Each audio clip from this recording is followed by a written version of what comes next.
Hello, welcome to the Locked On NHL Network's live draft lottery extravaganza. I am your host, JD Young of Locked On Sharks, and with me, three others who are hoping, praying that the lottery balls come their way. We will start in order of the draft. Jason Hernandez of Locked On Ducks. How are you doing, buddy? I'm praying for those lottery balls to finally fall the Ducks' way. Not once Jay, have the Ducks won a lottery. Jay of Locked On Blue Jackets. How's it going, buddy? I feel fine. I don't know what everyone else is so stressed about, but I feel fine. And then Rachel of Locked On Flyers, who we know if the Flyers win the draft, they're just going to send Connor Bedard back to Regina. How's it going, Rachel? Feeling good representing people whose name does not start with J. This is a very J-dominated podcast live show. So we are going to be live reacting to the draft lottery as it happens. But before that, we have plenty of stuff to cover going into the draft. So just as a quick reminder, if you're new to the draft lottery, only the teams in the top 11, so Anaheim through Vancouver, can move up to number one. And then any team, if they win that, they can only move any team beyond between 12 and 16. They can only move up 10 spots in the draft lottery. Of course, we have Anaheim with the worst record with their 58 points. Columbus and Chicago both tied with 59. My beloved Sharks with 60, thanks to 16 regulation or overtime losses. Montreal rounds out the top five. So all those teams have an 8.5% chance or better to move up into the lottery. So let's start here with Connor Bedard, right? He is, of course, the belle of the ball. He's the prize. This is why you lose all those games. Jason, what would Bedard mean to the Ducks, who already have Trevor Zegras and Drysdale and are going to be actually have a real coach coming soon, right? I am so glad you asked. So I do think that whoever the coach is will be predicated on where the lottery balls land. And I think you can't go wrong with either one, but a Connor Bedard, that would change, that would be a transformative for the Anaheim Ducks because now that opens up a wide array of coaches that might want to come to Anaheim. That could open up more doors saying, hey, I want to coach this kid. I want to coach this team with Zegras and Drysdale and McTavish and Zellweger and Bedard and, Pasta. The slew of young talent is just amazing. The caveat to that, there might be another year of poor play. Let's be honest here. It'll take a couple of years.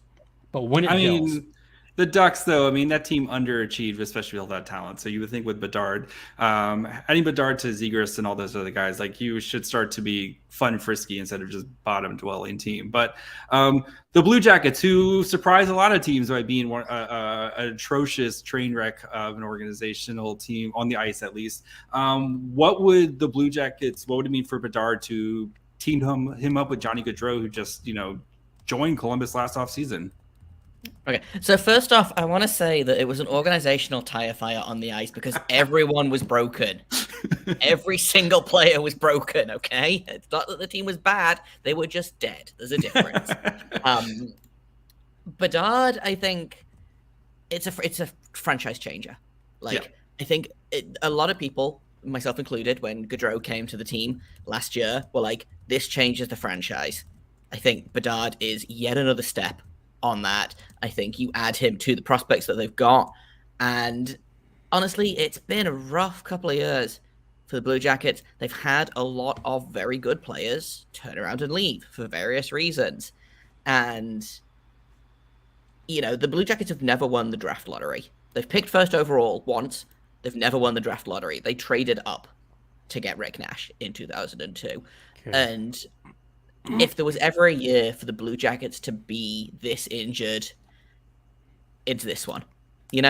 This fan base was selling out Nationwide Arena when they were 32nd in the standings. It was a meaningless Tuesday game, and they got their butts handed to them, and there was still 19,000 people in that arena. Like, you can't tell me that the fan base is not going to go nuts for Bedard.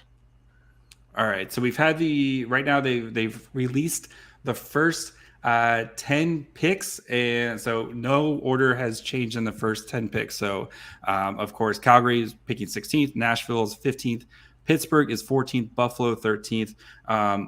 Arizona via Ottawa is going to be 12. Vancouver is 11. St. Louis is 9. Detroit stays home St. Louis is 10. Detroit stays home at number 9. So Detroit continuing. That means the Flyers didn't move down. The Flyers didn't move down. So that is. Well, no, they could move down 1, but it won't be 2. Yeah. So So this as of is right slogging now, along slowly. Washington stays at number 8 for the Flyers. The Flyers did not move down. Did not move down. So. That's honestly a minor miracle in and of itself. Rachel's done. She's like, Rachel's like, yep, the relief is there. And the Flyers stay at number 7. So you're going to be at number 7. Listen, I'll take it. Look at Danny Briere. He's so adorable. They need to get him a bigger chair, though. He looks very cute. He is very cute. He looks so little there. All right, so now we're getting to number 6 here, which is Arizona's own pick. So no changes so far as we're going to be heading into the top 5 here. So we still have Montreal, my beloved Sharks, Chicago, Columbus, and Anaheim. With the number 5 pick, we have Montreal. They're same place. So here. Come on, Chicago. Right. Come on, Chicago. Come on, Chicago. Let's see Chicago.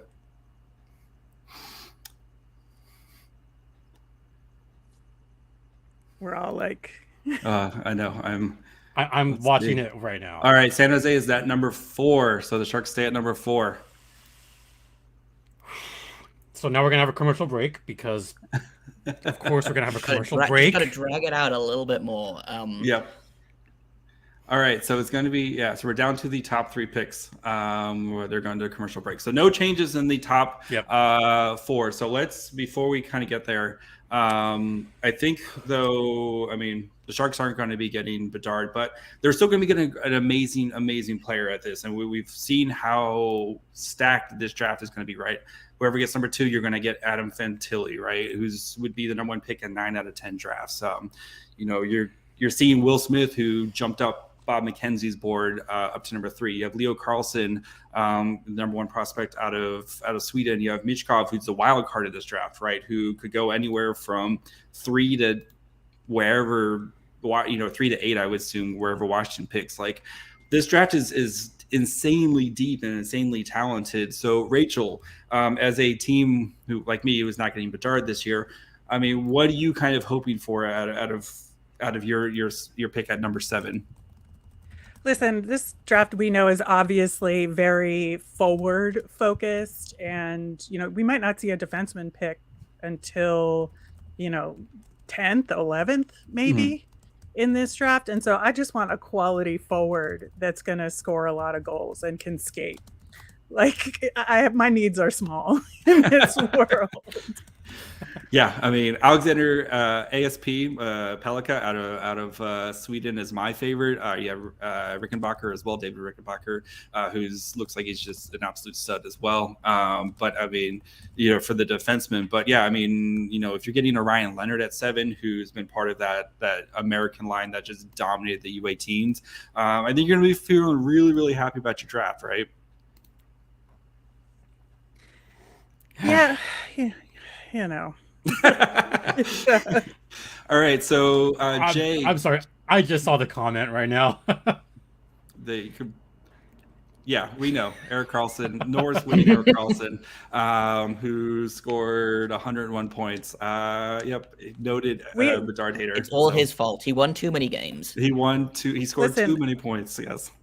We are getting way too close to Chicago getting him, and that's like worst case scenario. Oh, it's 1,000% the worst case scenario if Chicago gets him. This team, we know, right? This team has skeletons in their closet from the way this organization handled themselves.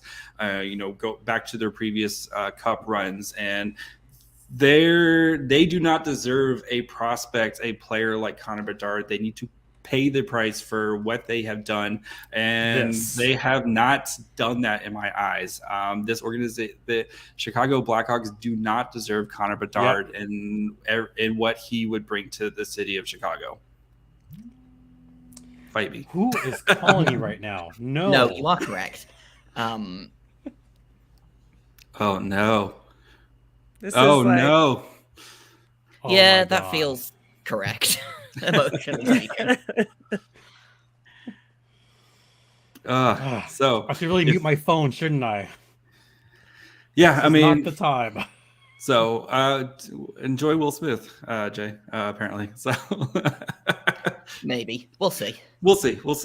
Kevin, Kevin Weeks has been known to kind of go out there a little, be a little premature with his stuff, but yeah, we shall see. So, so Jason, how are you feeling right now as we head into hopeful?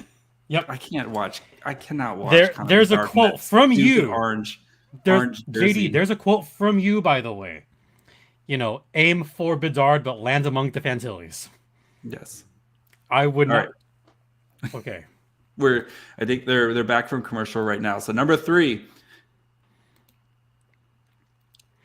I don't care about you, Jack Eichel. The Blue Jackets fall to number 3. So yeah, that was kind of what I assumed was going to happen. This team is not allowed nice things. So is everyone rooting for Anaheim right now?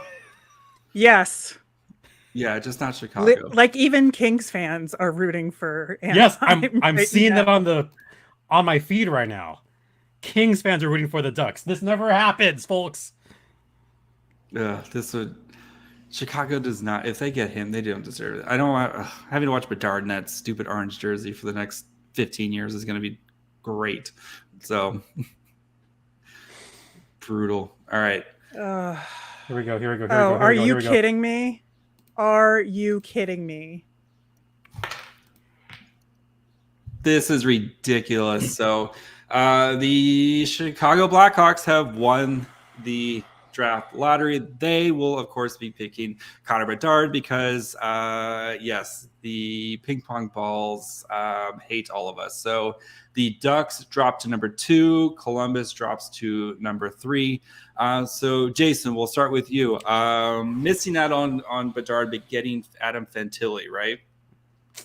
That's still a very good pick. Yes, it's not as transformative a pick as Connor Bedard. But Fantilli is still one of the best prospects, probably one of the top 10 prospects in a long time. Yeah, and maybe one of the top 3 prospects the Ducks have ever had. So I'm okay that they did not fall to 3. I'm disappointed that they didn't keep the number 1 pick. I'm even more disappointed that Chicago got him. And Chris from up there, I don't know if Chicago's going to be your new favorite hockey team or not, because Chicago is pretty universally hated. Rachel, Chicago, we know the Chicago, of course, the Chicago Flyers, history of them crushing our... Honestly, the least of my... Well, it's not the least of my worries because that was the year where all that stuff went down, And why the Chicago Blackhawks are reviled in NHL fandom because they treated a human being like dirt, and now they get a generational talent as a result. That is unacceptable, and it is honestly the most NHL thing that could ever have happened in the entire universe. Jay. Just sad. This is just like I say. I went into this expecting them to move down, just because law of probabilities. 3rd is good. Yeah. 3rd is still a chance to get that number 1 center that the Blue Jackets need. But man, they were so close. And this is what I mean. We were talking about this kind of off stream. The Blue Jackets have had statistically the worst lottery luck since their team started existing, and this is just yet another example of this. Hi, Jay. I'm joining you right there. This is the first time that the Ducks have had a pick this high with the lottery. So hey, that's something. All right. Well, let's talk about Chicago with Bedard on the ice. So let's focus on the ice with Chicago. So we know this roster last year was a hot, this roster last year was a hot mess, right? And they did their best to try to lose as many potential games. But you look back at their last season, their draft last season, they kind of on the fly were able to start their rebuild. What does Bedard do to Chicago this year? I know they traded Taves. There's talk of Patrick Kane being, potentially retiring. Like, what do we kind of expect for Chicago going forward? I mean, it certainly opens their free agency up a little bit in terms of players being more interested in going there than they might have been otherwise. Yeah, I mean, who doesn't want to play with a generational talent on his on an ELC type of contract right there?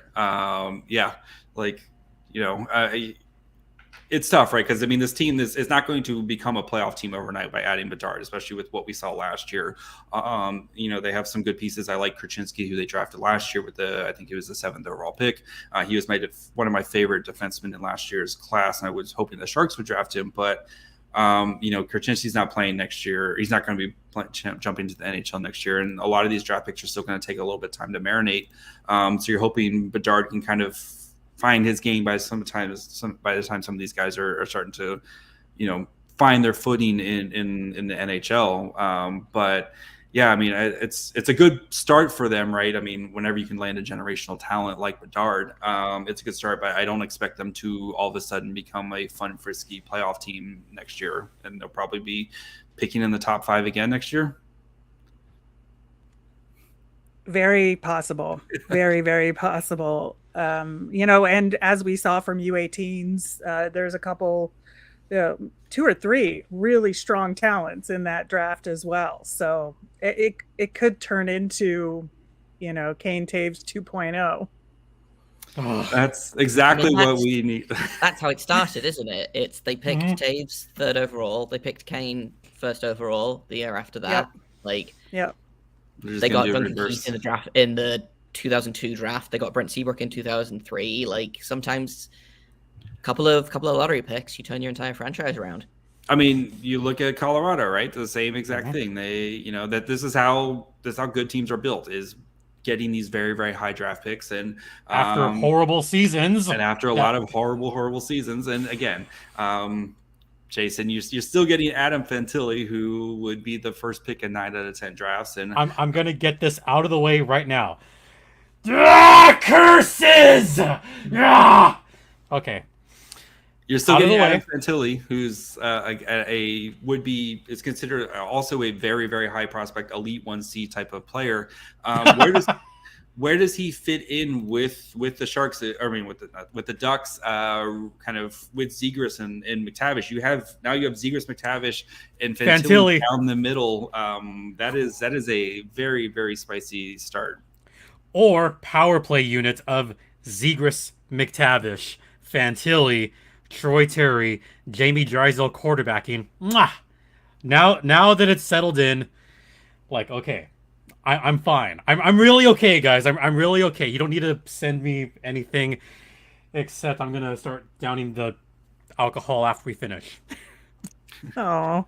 All right. JD. Fantilli is like, it was amazing. I would love it's to. It's amazing. I know. I think he's a superstar. I'm more upset that Chicago got him. I'm more upset Chicago got number 1. Yeah, it's disappointing. Actually, I would have been okay if any one of you guys, like, if the Ducks weren't going to get him, I would have been fine with any one of you getting that number 1 pick. Honestly, same. Well, slightly less Blue Jackets only because of the divisional thing, but but not like on a personal level. Like, I don't hate Columbus. Armando, how dare you? All right, so Jay, so picking 3rd, this is where the draft's going to start, right? Because we know the first 2 picks, right? The draft is going to start with his Blue Jackets pick. So I know you've already been starting your prospects talks. Who are you leaning towards right now, right? You have like Will Smith, Leo Carlson, Michkov. Do you take the swing on Michkov, who could be the next, like, Kirill Kaprizov, but you're not going to see him for 3 years, and there's the whole Russian factor. Where, if you are GMJ right now, who are you leaning towards at this moment? It's a tough one. My knee-jerk reaction is Leo Carlsson. I do love me some Leo Carlsson. Carlsson. Of the guys that are left, I know everyone is hyped about Will Smith at the minute. They obviously, why Smith, do you hate Leonard, Americans, and Jay? just had like that electric under 18s. Yeah, but I don't know. I think Carlson's game lends itself a little bit more to the system that the Blue Jackets have spent time building. I feel like Carlsson is more of a sure thing. Almost. I feel like Will Smith is a little bit more of a go big or go home. That doesn't mean that I think he's going to be a bust, but I feel like there's a little bit more uncertainty in his ceiling and his floor with Smith. Michkov, I fully believe Michkov is going to be a superstar in this league. Yeah. I don't think the Blue Jackets take him third because the Blue Jackets have so many goddamn wingers. The Blue Jackets are drafting a center. There goes our G rating. Will Smith, whether that's Leo Carlsson. Like, if something crazy happens and the Ducks decide to go with a Michkov, like they went off the board with McTavish, stranger things have happened. Fantilli could be available at third. I don't think so, but he could be. The Blue Jackets are drafting a center. They need someone to play between Johnny Gaudreau and Patrick Laine. So that's why I would love to see Michkov on my team. I don't think it's a likely pick because they need that franchise center, and Michkov is not that. Makes sense. And you have to kind of think the Blue Jackets are kind of on a different timeline, right? Like you said, the reason they were bad is because they were so injured. And is this team going to wait the 3 years? Because I mean, Michkov isn't going to be coming over until after the 2026 season. While, I expect Leo Carlsson's probably another year in Sweden, right? Fantilli, we could probably play in the NHL tomorrow.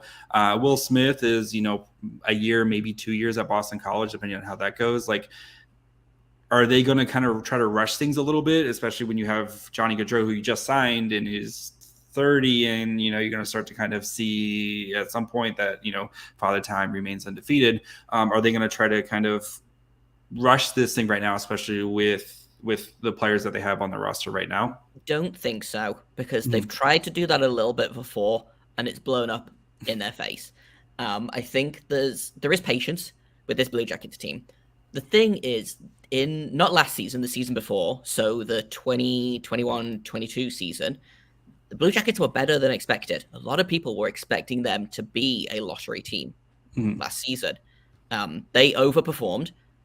They had that new coach bump. A lot of players were better than they expected. And then I think this season, a lot of people thought they were going to take a step forward from that. And instead, it seems like what they took was a step back because of injuries, because of inconsistent play from players, because of coaching, things like that. I think there's patience with this team. But I think them firing their head coach right now tells me that they have probably a little bit less patience than expected. It'll be interesting to see what happens, because I wondered if the Blue Jackets timeline was kind of going to be set by who the Blue Jackets draft. If they draft Bedard, he's in the NHL in October. Right. Fantilli probably goes back to Michigan. Carlsson probably goes back to Sweden. Smith probably does a year at Boston College. Obviously, Michkov's not getting anywhere near the NHL for the next 3 years. They have a little bit of time. Not a lot, like you said. Gaudreau's getting older, but for the most part, this core is very young. Mm-hmm. Like the old guys in the core are like 25-year-old Zach Werenski and 28-year-old Boone Jenner and 29-year-old ancient 28-year-old basically Boone the oldest Jenner. on the face of the earth. This is a very, very young team. Time is on their side. So I don't think that they need to rush out and, I don't think the goal should be to make the playoffs next season. I think the goal next season should be to be competitive. And if they aren't, well, looks like next year's shaping up to be another pretty good draft. And I look forward to whoever the Blue Jackets draft third overall after finishing 32nd in the league next season. And to your point, where you said that Columbus overperformed sometimes, the Ducks maybe overperformed a little bit the first half of last season. Remember, the Ducks were in first place around the holiday break last year, and then everything completely collapsed. And now everybody is saying that the Ducks severely underperformed this season. I think whoever the next coach is going to be is going to have a lot to do with that. And I mean, this is more a question for the room, but I mean, who would be the best possible coach for the Ducks right now? Because I feel that could have a lot to do with where they land next season. John Tortorella is doing coaching duties for both. So you can find out who the best coach should be on for Locked On Ducks. Let's finish up. I'm going to talk about the Sharks, of course, with the fourth pick, right? You're getting you're going to probably be deciding between Leo Carlsson, Will Smith, or Michkov, basically whoever the Blue Jackets don't take. And it'll be interesting to see what Mike Grier does, right? Mike Grier's already kind of shown he's not afraid of signing guys out of Russia or trading for guys out of Russia. Muka Modulin was part of the Timo Meier package. He's already signed a Russian goalie. I wouldn't be surprised, especially for the Sharks they've kind of shown we're going to do this a slow right way. If you do sign Michkov, if you do draft Michkov, and then all of a sudden 3 years he steps on and he's a point per game player his first year, a lot like Kirill Kaprizov when he came over from Russia for the Wild. Like, if you're going to get a generational superstar, and again, most likely, I mean, we talked earlier about how a lot of these guys aren't going to be seeing NHL ice for 2 to 3 years anyway. Is it worth? To me, it might be worth the risk for a guy like Michkov, who could be a potential point per game player as a rookie, and then as a ceiling as a potential 100-point player for a Sharks team that is in desperate need of elite talent to go in their rebuild right now. So that's, I think, going to wrap it up for us. Of course, you guys can follow along wherever you get podcasts. We have Rachel over at Locked On Flyers, Jay at Locked On Blue Jackets, Jason over at Locked On Ducks. I, of course, host of Locked On Sharks. So make sure you guys are following along wherever you get podcasts. Of course, you guys can watch on YouTube as well. If you haven't subscribed, please do so well. Make sure, again, following on the Locked On NHL show, where they have your team covered every day, because that's what we do here at the Locked On channel, where we have every day we right now covering the playoffs. You're going to hear more and more draft talk as we get closer and closer to the draft, free agency, everything that you need covered in one spot. So until next time, bye, friends. Go Birds.